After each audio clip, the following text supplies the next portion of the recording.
മദ്രാസ് ഹൈക്കോടതി ഈയിടയ്ക്ക് ചരിത്രപരമായിട്ടുള്ള ഒരു വിധി പുറപ്പെടുവിച്ചിരുന്നു. എന്താണ് ആ ഒരു വിധി? ക്രിസ്ത്യൻ യുവതിയുമായി ബന്ധപ്പെട്ടുകൊണ്ടുള്ള ഈ ചരിത്രപരമായിട്ടുള്ള ഒരു വിധി എന്താണ്? ഇത് ലോറ ഫ്രാൻസിസ് എന്ന് പറഞ്ഞ ഒരു ക്രിസ്ത്യൻ വുമൺ, സ്ത്രീ. അവര് അമേരിക്കൻ പൗരയാണ്. അവര് ഹിന്ദു ക്ഷേത്രത്തിൽ, തഞ്ചാവൂരിലെ ഒരു ഹിന്ദു ക്ഷേത്രത്തിൽ പ്രവേശിക്കുന്നതുമായി ബന്ധപ്പെട്ടിട്ട് വിലക്ക് നേരിടേണ്ടി വന്നു. ഈ വിലക്ക് നേരിടേണ്ടി വന്നതിനെ തുടർന്ന് അവര് ഹൈക്കോടതിയിലേക്ക് പോയി. അതിലാണ് ചരിത്രപരമായി എന്ന് പറഞ്ഞ ആ വിധി പുറത്തു വന്നിരിക്കുന്നത്. അതിൽ ജസ്റ്റിസ് ഡി ഭരതരാജ ചക്രവർത്തിയാണ് കഴിഞ്ഞ 2 ദിവസങ്ങൾക്ക് മുമ്പ് ഈ വിധി പുറപ്പെടുവിച്ചത്. അപ്പോൾ അതിൽ അദ്ദേഹം പറഞ്ഞ കാര്യം എന്താണെന്ന് വെച്ച് കഴിഞ്ഞാൽ, ചരിത്രപരമായി തന്നെ എല്ലാവരെയും ഉൾക്കൊള്ളുന്നതും വിശാല മനസ്കത പുലർത്തുന്നതുമായ ഒരു വിശ്വാസധാരയാണ് ഹിന്ദുമതം. മറ്റു ചില മതങ്ങളിൽ നിന്ന് വ്യത്യാസമായി ഈ വിശ്വാസത്തിലേക്ക് ഒരാളെ സ്വീകരിക്കുന്നതിന് നിർബന്ധിതമായ ഔദ്യോഗിക മതപരിവർത്തന ചടങ്ങുകളോ സർട്ടിഫിക്കറ്റ് നൽകലോ പോലുള്ള നിബന്ധനകളൊന്നും ഇതിലില്ല എന്ന് പറഞ്ഞുകൊണ്ട് കോടതി പറഞ്ഞത്, ആ സ്ത്രീക്ക് ഏത് ക്ഷേത്രത്തിലാണോ പ്രവേശിക്കേണ്ടത് ആ ക്ഷേത്രത്തിലേക്ക് പ്രവേശനം നൽകണമെന്നാണ് ഈ ഉത്തരവിൽ പറഞ്ഞിരിക്കുന്നത്. ഇവര് ഒരു മതം മാറിയിട്ടില്ല. ഔദ്യോഗികപരമായിട്ട് ഇപ്പൊ പൊന്നാനിയിലൊക്കെ പോയിട്ട് മതം മാറുന്ന ചടങ്ങുകളൊക്കെ പൊന്നാനി പോയി മതം മാറുന്നത് പോലെ, അല്ലെങ്കിൽ മാമോദിസ മുങ്ങുന്നത് പോലെ, അതെ, അങ്ങനെ മതം മാറിയിട്ടില്ല. നാഷണാലിറ്റി എന്ന് പറയുന്നത് അമേരിക്കൻ നാഷണാലിറ്റിയാണ്. ലോറ ഫ്രാൻസിസ് എന്നാണ് ഇവരുടെ പേര്. പക്ഷെ നിലവിൽ ഇവരുടെ പേരെന്ന് പറയുന്നത് ലോറ ഫ്രാൻസിസ് അയ്യങ്കാർ എന്നാണ്. കാരണം തമിഴ്നാട്ടിൽ നിന്നുള്ള വിവാഹത്തെ തുടർന്നുകൊണ്ടാണ് ഇവർക്ക് ഈ പറയുന്ന മതപരിവർത്തനമല്ല. ഇവര് വരദരാജ ബാലാജി വെങ്കട്ട കൃഷ്ണൻ എന്ന് പറയുന്ന ഒരു ഡോക്ടറെ വിവാഹം കഴിക്കുകയുണ്ടായി. ഒരു 3 വർഷം മുമ്പാണ് ഇവരുടെ വിവാഹം കഴിഞ്ഞത്, ഈ തമിഴ്നാട് സ്വദേശിയുമായിട്ട്. പക്ഷെ ഈ വിവാഹത്തിന് എത്രയോ നാൾ മുമ്പ് തന്നെ ഇവര് ഹിന്ദു മതത്തോട് ആകർഷണീയത ഇവർക്ക് ഉണ്ടായിരുന്നു.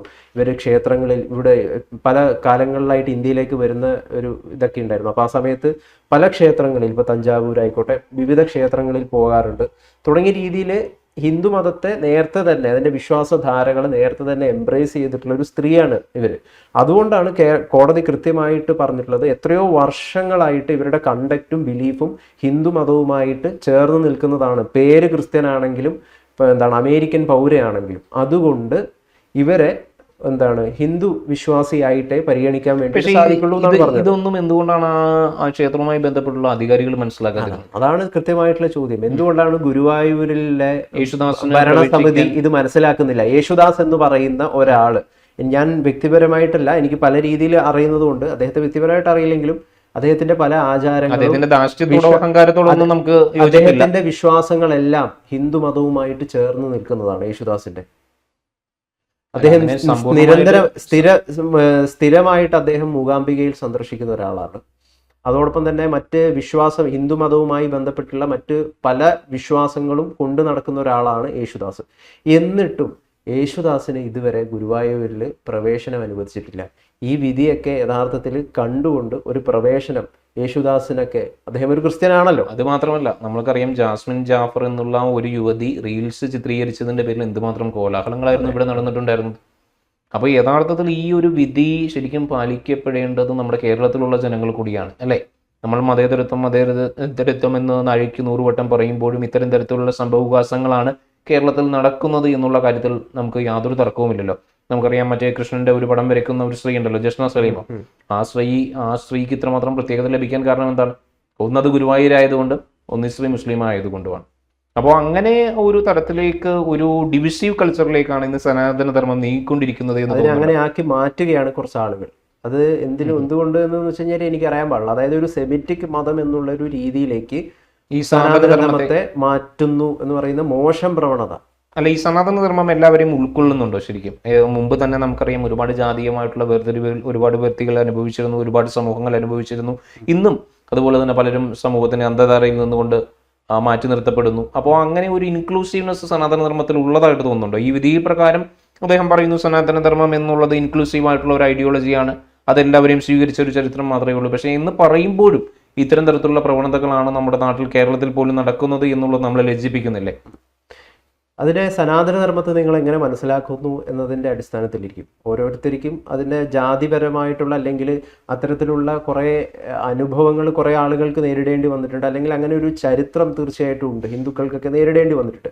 അതാണ് സനാതനധർമ്മം മുമ്പോട്ട് വെക്കുന്നത്, അല്ലെങ്കിൽ അത് മാത്രമേ ഹിന്ദുയിസത്തിൽ ഉള്ളൂ എന്ന് പറഞ്ഞുകൊണ്ട് പ്രചരിപ്പിക്കുന്ന കുറേയധികം ആളുകളുണ്ട്. അവർക്ക് യഥാർത്ഥത്തിൽ ഇതിൻ്റെ ക്രീം അല്ലെങ്കിൽ ഈ ഒരു ദർശനം മുമ്പോട്ട് വെക്കുന്നതിൻ്റെ അടിസ്ഥാന തത്വമുണ്ടല്ലോ, ആ തത്വം മനസ്സിലാക്കാതെ ഈ പുറമേയുള്ള കുറേയധികം കാര്യങ്ങളിൽ വെച്ച് തൂങ്ങുന്ന ആളുകൾക്ക് വേണമെങ്കിൽ ഇതൊക്കെ പറയാം. ഏത് ജാതീയത മാത്രമേ ഉള്ളൂ, അങ്ങനെയുള്ള ഈ എന്താണ് സവർണ അല്ലെങ്കിൽ സവർണാശ്രമ ധർമ്മം മാത്രമാണ് സനാതന ധർമ്മം എന്നൊക്കെ വേണമെങ്കിൽ പറയാം. ശ്രീനാരായണ ഗുരു നമ്മുടെ നാട്ടിലുണ്ട്. ജാതീയതക്കെതിരെ ഏറ്റവും വലിയ പോരാട്ടം നടത്തിയിട്ടുള്ള ഒരു സാമൂഹിക പരിഷ്കർത്താവാണ് ശ്രീനാരായണ ഗുരു. ഈ ശ്രീനാരായണ ഗുരു എവിടുന്നാണ് അദ്ദേഹത്തിന്റെ ആശയങ്ങൾ മുഴുവൻ ഉൾക്കൊള്ളുന്നത്? അത് വേദാന്തത്തിൽ നിന്നാണ്. അതോടൊപ്പം തന്നെ അദ്ദേഹം എഴുതിയ കൃതികൾ നമ്മളൊന്ന് ഗണപതി സൂക്തം, ശിവസ്തോത്രം, ദേവീ സ്തോത്രം, ഇങ്ങനെയുള്ള നിരവധിയായിട്ടുള്ള കാര്യങ്ങളാണ് ശ്രീനാരായണ ഗുരു എഴുതിയിട്ടുള്ളത്. അപ്പൊ ഇതിൽ നിന്ന് വ്യക്തമാണ്. ഒരു ചോദ്യം ഞാൻ ചോദിച്ചോളൂ. ഇതേ ശ്രീനാരായണ ഗുരുവിനെ തന്നെ ഇതേ ശ്രീനാരായണ ഗുരുവിന്റെ ഫോട്ടോ ഇന്ന് നമുക്ക് കാണണമെങ്കിൽ ഒരു പ്രത്യേക സമൂഹത്തിൽ പെട്ടിട്ടുള്ള ആളുകളുടെ വീട്ടിൽ മാത്രമല്ലേ കാണുകയുള്ളൂ, അല്ലെ? എല്ലാ വിഭാഗത്തിൽപ്പെട്ടിട്ടുള്ള ഹൈന്ദവരും അദ്ദേഹത്തിന്റെ ഫോട്ടോ വീട്ടിൽ സ്ഥാപിക്കാറുണ്ട്? തീർച്ചയായിട്ടും ഇല്ല.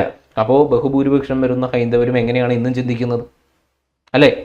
നവോത്ഥാന നായകനായിട്ടുള്ള ഈ ശ്രീനാരായണ ഗുരുവിനെ വരെ ഒരു ജാതിയുടെ പേരിൽ ചിത്രീകരിച്ചിരിക്കുന്നു, ഒരു ജാതിയുടെ ഭാഗമായിട്ട് ചിത്രീകരിച്ചിരിക്കുന്നു, ഒരു ജാതിയുടെ ഭാഗമായി മാത്രം. അത് രാഷ്ട്രീയ പാർട്ടികളാണ് യഥാർത്ഥത്തിൽ അത് ചെയ്യുന്നത്. അല്ല, രാഷ്ട്രീയ പാർട്ടികൾ ചെയ്താലും വിശ്വാസികൾ, എനിക്ക് തോന്നുന്നു ആ ഒരു സമൂഹത്തിൽ വിശ്വാസികൾക്ക്, അതായത് അതിന് ആദ്യം ചെയ്യേണ്ട കാര്യം എന്താണെന്ന് വെച്ച് കഴിഞ്ഞാൽ ശ്രീനാരായണ ഗുരു പഠിപ്പിച്ചിരിക്കുന്ന ആശയങ്ങളുണ്ടല്ലോ, അദ്ദേഹം പ്രചരിപ്പിച്ച ആശയങ്ങൾ. അദ്ദേഹം ഒരു ജാതി, ഒരു മതം, ഒരു ദൈവം എന്ന് പറഞ്ഞിട്ടുണ്ട്. നമ്മൾ ഇടക്കിടക്ക് ശ്രീനാരായണ ഗുരുവിൻ്റെ കേരളമാണെന്ന് ഇങ്ങനെ നാഴികയ്ക്ക് 40 വട്ടം പറയും. ഈ കേരളത്തിലുള്ള 90% ആളുകളും അല്ലെങ്കിൽ 95% ആളുകളും ഇദ്ദേഹം എഴുതിയ കൃതികളൊന്നും വായിച്ചിട്ടില്ല, ഒരു കുന്തും വായിക്കാത്തവരാണ്. അപ്പോൾ ഇത്തരത്തിലുള്ള ഡീപ്പായിട്ടൊരു സാധനത്തിലേക്ക് ഇറങ്ങിച്ചെന്ന് അതിനെ മനസ്സിലാക്കാൻ ശ്രമിക്കുമ്പോൾ മാത്രമേ നമുക്കതിനെ പൂർണ്ണമായിട്ട് ഉൾക്കൊള്ളാൻ വേണ്ടിയിട്ട് സാധിക്കുള്ളൂ. അതിന് ഇപ്പോഴും ഹിന്ദു സമൂഹത്തിലെ ആളുകൾക്ക്, പല ആളുകൾക്കും പറ്റിയിട്ടില്ല എന്ന് പറയുന്നത് ഒരു യാഥാർത്ഥ്യമാണ്. കാരണം എന്താന്ന് വെച്ച് കഴിഞ്ഞാൽ, ഞാനിപ്പോൾ അർജുൻ ഹിന്ദു ആണല്ലോ, അല്ലേ? ഞാൻ ജന്മം കൊണ്ട് ഹിന്ദുവാണ്. ഓക്കെ, ജന്മം കൊണ്ട് ഹിന്ദുവാണ്. അപ്പം നിങ്ങളുടെ ഈ ഹിന്ദു മതത്തിൽ പറഞ്ഞിരിക്കുന്ന ഇപ്പം ഗ്രന്ഥങ്ങളായിക്കോട്ടെ, അല്ലെങ്കിൽ മറ്റു പല കാര്യങ്ങളുണ്ട്, പുരാണങ്ങളുണ്ട്, ഇതിനെ പറ്റിയിട്ടൊക്കെ തറവായിട്ട് അറിയോ?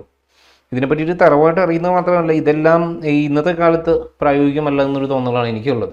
ഇന്നത്തെ കാലത്ത് ഒന്നും തന്നെ പ്രായോഗികമല്ല. ഒരു മതഗ്രന്ഥങ്ങളും ഇന്നത്തെ കാലത്ത് പ്രായോഗികമല്ല. മനുഷ്യനായി കാണാൻ വേണ്ടിയിട്ട് ഏതെങ്കിലും മതഗ്രന്ഥങ്ങളുടെ ആവശ്യമുണ്ടോ? ബേസിക് ലോജിക്ക് തന്നെ പോരെ. നമ്മൾ ശ്വസിക്കുന്ന വായുവിനും മതമുണ്ടോ, ജാതിയുണ്ടോ? ഇല്ല. നമ്മുടെ കഷ്ടപ്പാടുകൾക്ക് ജാതിയും മതവും ഉണ്ടോ? പക്ഷെ നമുക്കിതൊക്കെ ഓരോ മതത്തിന്റെ വേലിക്കെട്ടുകൾക്ക് അപ്പുറം കിടക്കാൻ നമ്മളെ കൊണ്ട് കഴിയുന്നില്ല. അതിനുള്ള കാരണം എന്ന് പറയുന്നത് ഈ പറയുന്ന സനാതനധർമ്മത്തിന്റെ പോലും ജാതീയതയാണ് എന്നുള്ളതാണ് ഒരു കാരണം. ഇപ്പൊ നമ്മൾ ഗുരുവായൂര് നമ്മൾ നോക്കുകയാണെന്നുണ്ടെങ്കിൽ, ഗുരുവായൂര് പൂജാകർമ്മങ്ങൾ ചെയ്യുന്നത് ഒരു അബ്രാഹ്മണനെ നമുക്ക് കാണിച്ചു തരാൻ കഴിയുമോ? മേൽശാന്തിയെ കാണിച്ചു തരാൻ കഴിയുമോ? ശബരിമലയിൽ കഴിയുമോ? ഇല്ല. അതാണ് യാഥാർത്ഥ്യം. അപ്പോ അതിനെല്ലാം അത്തരത്തിലുള്ള അബ്രാഹ്മണനായിട്ടുള്ള അല്ലെങ്കിൽ ജനനം കൊണ്ട് ബ്രാഹ്മണനല്ലാത്ത ഒരാൾക്ക്, ഒരു വ്യക്തികൾക്ക് പോലും പഠനം കൊണ്ട് പൂജാരിമാരായിട്ട് ഗുരുവായൂരും അതോടൊപ്പം തന്നെ ശബരിമലയിലൊക്കെ പൂജ ചെയ്യാനുള്ള അവസരം യഥാർത്ഥത്തിൽ ഈ ഞങ്ങൾ വലിയ സനാതന ധർമ്മികളാണ് അല്ലെങ്കിൽ ഹിന്ദുമതത്തിൻ്റെ വലിയ വക്താക്കളാണ് എന്ന് പറയുന്ന ആളുകൾക്ക് ചെയ്തു കൊടുക്കാനായിട്ട് സാധിക്കണം. പറയുന്നു വന്നത് ശ്രീനാരായണ ഗുരുവിൻ്റെ ഫോട്ടോ ഈഴവന്റെ വീട്ടിൽ മാത്രം വെക്കേണ്ടതല്ല, അത് മറ്റ് അങ്ങനെ അല്ലാത്ത ആളുകളുടെ വീട്ടിൽ കൂടി വെക്കേണ്ടതാണ്. കാരണം ശ്രീനാരായണ ഗുരു പോലും ഞാനൊരു ഈഴവനാണെന്ന് അദ്ദേഹം പറഞ്ഞിട്ടില്ല. അദ്ദേഹം പറഞ്ഞൊരു കാര്യമുണ്ട്. ശിവപ്രതിഷ്ഠ നടത്തുമ്പോൾ അദ്ദേഹം വളരെ കൃത്യമായിട്ട് പറഞ്ഞൊരു കാര്യമുണ്ട്. ഞാൻ ഇവിടെ പ്രതിഷ്ഠിക്കുന്നത് ഞങ്ങളുടെ ശിവനെയാണെന്നാണ് പറഞ്ഞത്, ഈഴവ ശിവനെയാണെന്ന് ഗുരു എവിടെയും പറഞ്ഞിട്ടില്ല. അത് കോട്ട് ചെയ്യുന്നുണ്ടെങ്കിൽ അത് തെറ്റായിട്ടുള്ള കാര്യമാണ്. ഞാനിവിടെ പ്രതിഷ്ഠിക്കുന്നത് ഞങ്ങളുടെ ശിവനെയാണ് എന്നുള്ളതാണ് അദ്ദേഹം പറഞ്ഞത്. ലോകത്തിലെ തന്നെ ഏറ്റവും വലിയ ഫിസിക്സ് ലാബ് ഉണ്ട്, സ്വിറ്റ്സർലാൻഡിലാണ് ആ ഫിസിക്സ് ലാബ് ഉള്ളത്.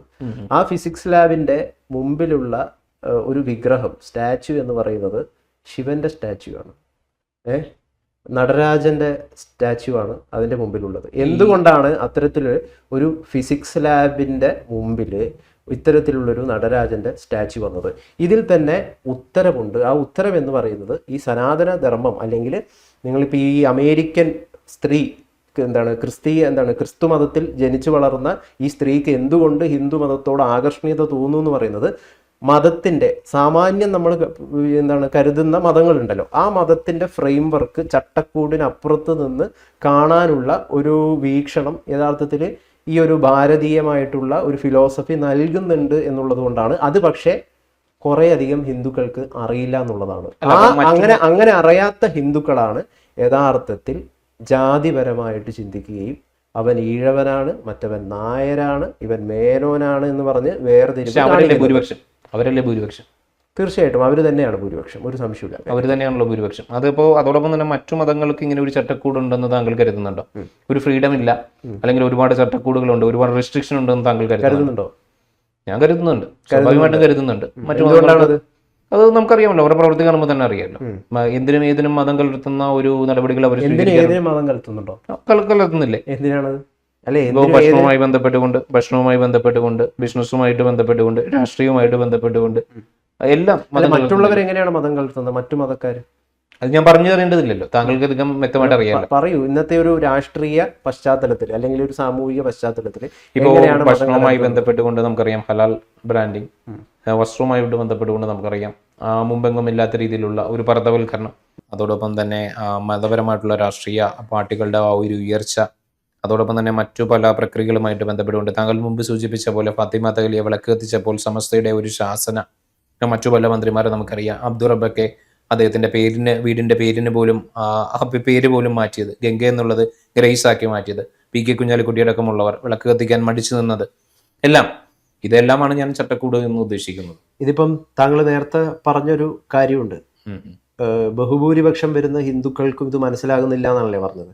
ഈ ബഹുഭൂരിപക്ഷം വരുന്ന ഹിന്ദുക്കളും ജാതിപരമായിട്ട് ചിന്തിക്കുന്നു എന്നല്ലേ പറഞ്ഞത്? അതെ അതെ, അതിൽ ഉറച്ചു നിൽക്കുന്നു. സത്യമാണത്. യഥാർത്ഥത്തിൽ ബഹുഭൂരിപക്ഷം ഹിന്ദുക്കൾക്ക് പോലും ആരാണ് ശ്രീനാരായണ ഗുരു, അദ്ദേഹം മുമ്പോട്ട് വെക്കുന്ന ഫിലോസഫിയുടെ അടിസ്ഥാന മെസ്സേജ് എന്താണെന്നൊന്നും മനസ്സിലാവുന്നില്ല. അത് പഠിപ്പിക്കാനായിട്ട് ആരും ശ്രമിക്കുന്നുമില്ല.